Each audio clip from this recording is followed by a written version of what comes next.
Really excited for a heck of a challenge for our team. NFC North divisional opponent at home. We've gotten off to a good start at home in our two opportunities. It's been an unbelievable atmosphere from our fans, and we've been very much looking forward to getting back to US Bank Stadium and getting in front of our fans and expecting a great atmosphere. I know there'll be a ton of juice in the building, and we've got to have some good days of preparation coming off the bye. Had a good short day on Monday. We'll get back in the pads today and continue our prep throughout the week. But this is a very important week of preparation because we're playing one of the best teams in the National Football League. Really good team in all three phases. Dan is one of the best coaches in our league, and his team and his staff, everything that they've got going on is going to be a heck of a challenge, and really with how well everybody's playing in our division, these division games are going to be really important. I want to give you guys an update on just Blake Cashman. He's dealing with a little turf toe that kind of came up in the London game. I thought it was a little bit just sore leaving London, went through the bye week, and we've kind of established that that's what it is. He'll be really kind of day to day, week to week as he deals with that. We really don't know yet. But don't think it will be a long-term injury, with IR or anything involved in that. We'll just hopefully have him work through it and get back on the field as soon as possible. Don't really know about his status for this week. We'll see if he can get some limited work in throughout the week and maybe have a chance to go. And then we did acquire Cam Akers via trade. Cam has looked really good, whether it was the early reps in preseason with the Texans or, scoring against us when we played. Cam's been somebody that we didn't necessarily want to let go to somebody else last offseason, but good football players, that tends to happen. I want to credit Kwesi and his guys for getting a deal done to get Cam back here. Really is a depth move, has no bearing on kind of our current running back situation. Aaron is going to progress throughout the week and hopefully has a chance to go on Sunday. Ty Chandler and Miles Gaskin all and Cam will work behind, but I like where Ty's at. And obviously Aaron Jones has been a huge impact to our team.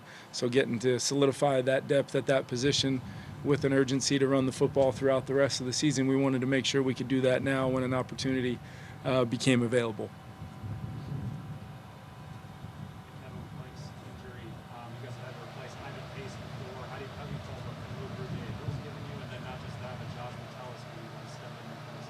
Yeah, I think the versatility of our whole defense. Kamu's been awesome when he stepped in there.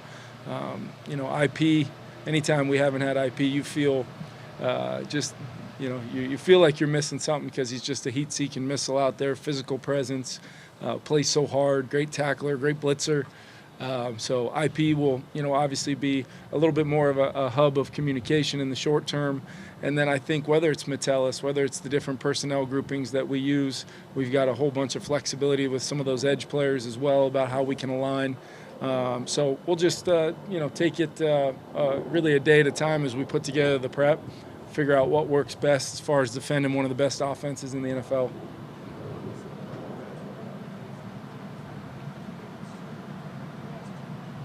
Yeah, I think, there's a lot can be said about the scheme. You just never quite know what you're going to be running into from a standpoint of either edge pressure or pressure from the backside.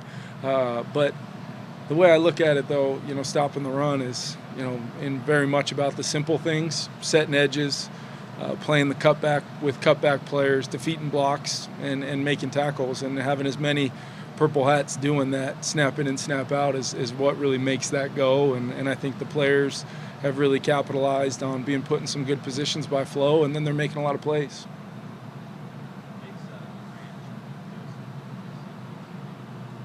Yeah, I think, Branch has such a unique skill set, as a guy that's really a safety, nickel. He can play corner. He can really play in any spot in their secondary. He tackles incredibly well. He's a good blitzer, really tight coverage player. And then he's got great zone eyes as well, no matter where he is, even when he's the deep safety, when he's a nickel. when he's a safety down playing man coverage, blitzing, whatever it is. Super instinctive. Really enjoyed getting to know him throughout the draft process because the more and more you learned about him, tough guy. You can just tell that loves football, and he's been a huge addition to them. And there's a level of physicality that Joseph plays with. You've got to know where he is, and they each play their own individual roles, but there's some versatility with both of them, and I think they're great communicators and really fit well with what AG wants to be doing defensively.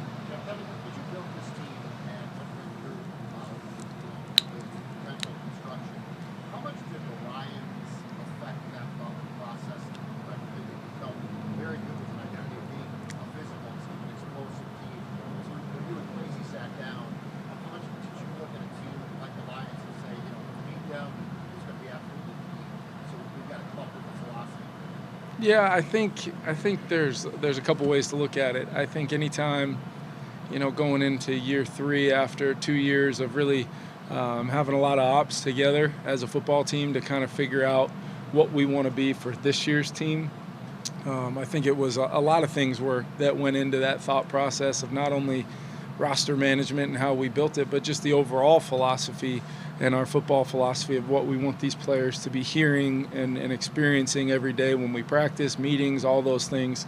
But there's no question just the success that they've had with their style, their play style. It's physical, they play fast, they've been explosive on offense. Jared's done a hell of a job at the quarterback position. They've got 2 really good running backs playing behind a really good offensive line. And they have impactful tight ends as well, one of the best young players at the position in the league. So I think they've done, credit to Brad and Dan for how they've built it. But at the same time, we feel very strongly about our foundation and kind of the additional pieces we were able to make this year, both young and veterans, that we felt solidified our roster for how we want to play. And then it's my job and our coaching staff's job to make sure that we go out and continue to make it come to life with how we practice, the things that we put big emphasis on to win, one game a week, and it changes, and there's different challenges every week in the NFL, but it seems like more and more with just the parity of the league, you got to play good football. You got to play good football. You got to play clean football. The opponent's trying to make you do the exact opposite, and it's just a battle for 3.5 hours every Sunday, and expecting 12 o'clock at U.S. Bank this week to certainly be one of those.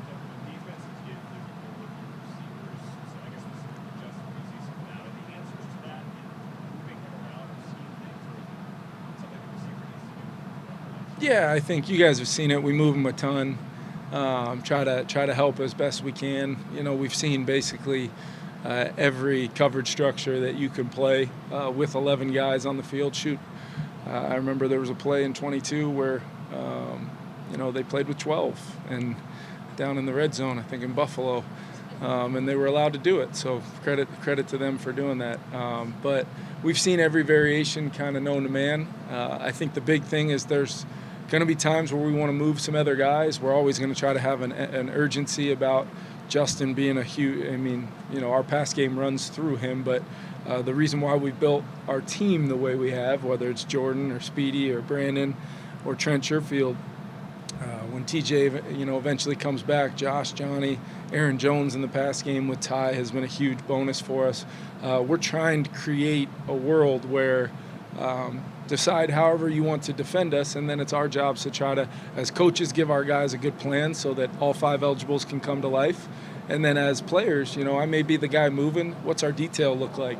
Are we doing it exactly right? What's our snap points? What's our how do we maximize what we're trying to do? And that's where our players have been great. Looking at it through the bye, I think we could be better and just continue to get a little bit better and better in our execution. And then the technique and fundamentals. I'm not moving. I'm pressed up. I'm in single coverage. I'm running a slant or a go ball or whatever route it is. There's a reason why these guys play at this level, and you got to use your technique and fundamentals. Keenan drills it every single day, but you got to bring it to the stadium with you every single snap, because that one op that you separate and win might be the one that changes your whole day.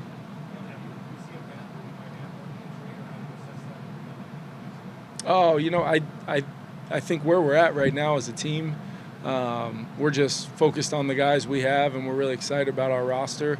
But I'm sure, as we move forward here, Kwesi and his group will be evaluating any and all options that work from a standpoint of continuing to build this team. But at the same time, we feel like we've got really good depth. That was one of the reasons why we made the move for Cam, just to continue to solidify an important part of our team for the next 12 games and beyond.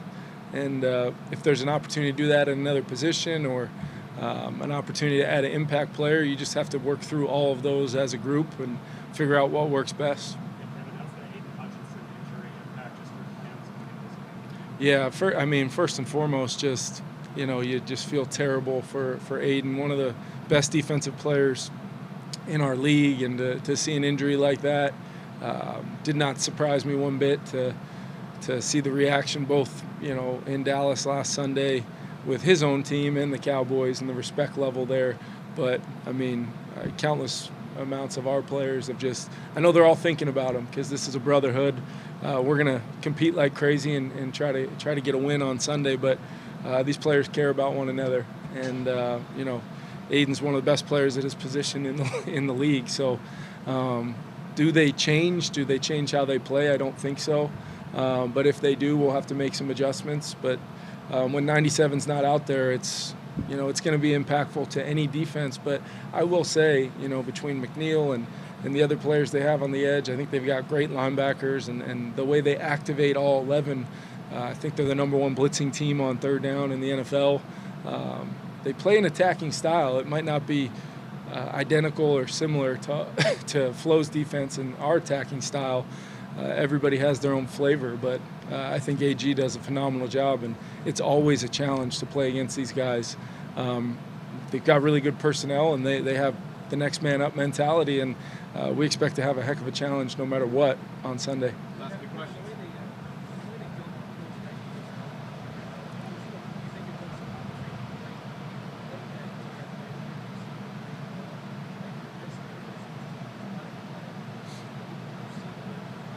Yeah, I think the important thing is understanding the officials are going to let these guys play within 5 yards, and we've obviously I know our wideouts have generated quite a few defensive coverage penalties beyond that 5 yards, but within the 5 yards, our guys are really having to play through physical grabs, holds. People playing different leverages and trying to fight to keep those leverages. I think Steph just does an unbelievable job understanding space, timing, what's the call, where's my help, how's this play going to play out based upon this split, what routes might I get, and then ultimately, the real-time reactions to be able to understand, okay, this release equals what? It's either this or this, and then ultimately the feel of thousands upon thousands of reps of when to get your eyes back and be ready to make a play on the football. I think anytime a defender can be in phase, we call it, and with tight coverage, and then also get their eyes back on the football, it's pretty darn good coverage, even if it is a little bit more physical. Yeah. Yeah, and I think that's the feel. Just it's happening very fast for you and I as we watch it, but for him it's frame by frame, and he's just kind of sequentially adding up a lot of information and finishing it off with the instincts to then make the play. And he's always had what's made him so dangerous for so long is the ball skills to finish that play. So many times people talk about ball skills as just catching the ball, but what leads into that catch is all of that information that he's acquiring and then anticipating how he's going to catch it, frame it up, and then finish it. It was a huge play. Is the quick back to back here, back to the TJ decision, like if you played on Sunday, maybe you back to play on Thursday, does that get the factor into his practice? Yeah, I don't think so. I think we're just going to let TJ get some good work in this week and see where he's at, and got a lot of football left. So we want to make sure he's done everything from a standpoint of what we've asked him to do from his rehab. He's in a great spot. He's moving around great, but he's got to get acclimated back into football a little bit, and we ask him to do a lot in our offense, and we want him to feel like he's working his way towards doing that, because we know there's a lot of football ahead, and he's going to be a huge part of it that we have not had with us through these first 5 games. Last one.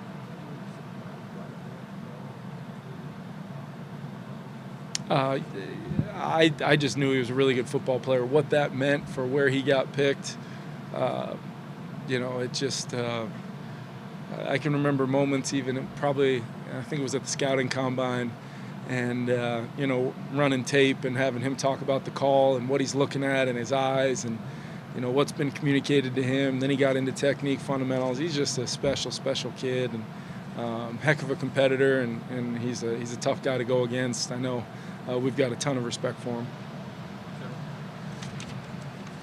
Thanks, guys.